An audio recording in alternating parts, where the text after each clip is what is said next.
zay milokivy miasa saina mafiko na niezaka nakizy sy nitera-bokatso hoanao sahirandavy to tsy misy antenay okoneo ambavy satria reraka ny ay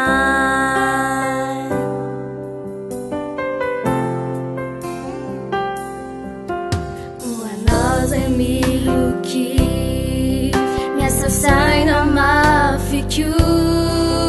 na niezaka nakizy sy nitera-bokatso hoanao sahirandavy to tsy misy antenay okoneo ambavy satria reraka ny ay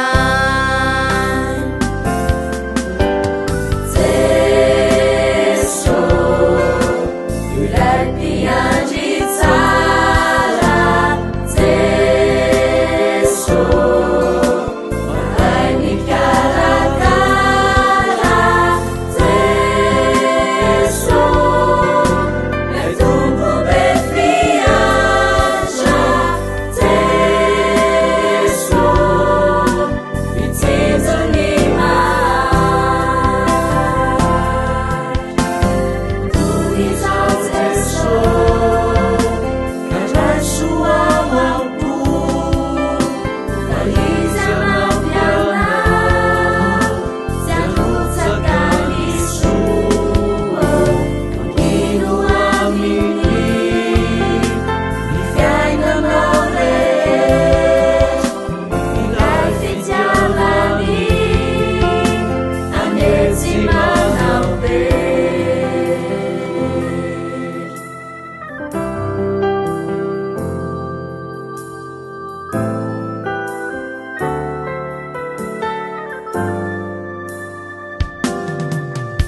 hoanao zay notai nadravalimbavaka eny anaty fifaliana feno hery tanjaka hoanao salama tsara lavitriny aretinao